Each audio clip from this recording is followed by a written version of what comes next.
сейчас мы готовимся реально отражать атаку. Вот видите, техника разворачивается, то есть все пушки, танки разворачиваются в обратную сторону. То есть мы, получается, с двух сторон. С одной стороны Иловайск, с другой стороны едет на нас российская бронетехника. Вот такая вот ситуация. Парадний розрахунок учасників антитерористичної операції. Головною вулицею столиці переможно крокують орденоносці. В строю нагороджені відзнаками за військову доблесть підполковник Євген Ялишев, капітан Іван Кушнір.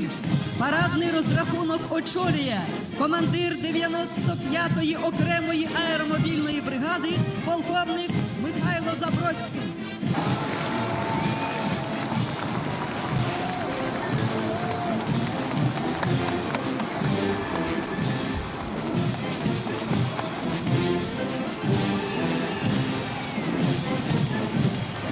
Продовжує святковий парад бойова і військова техніка. У механізованій колоні на параді військ.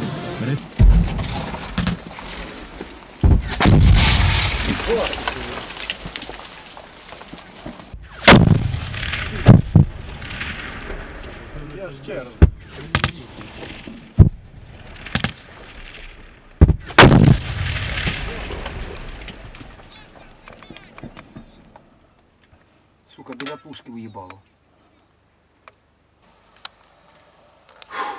Це вже таке як станка, блядь.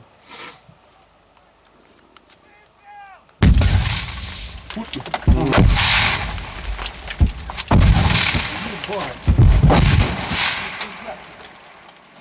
Плотно.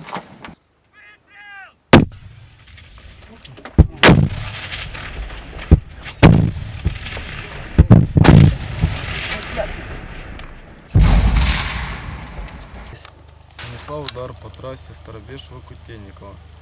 Трасса перерезана. Это означает, что наши части в секторе Д не смогли остановить натиск российских войск.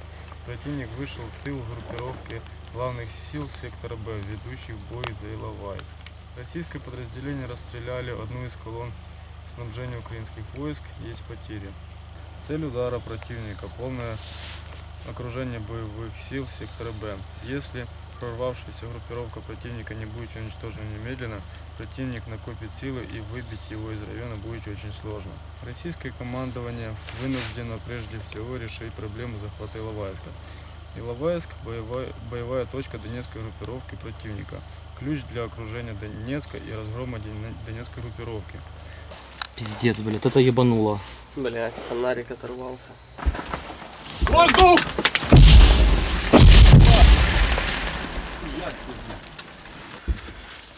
Опять.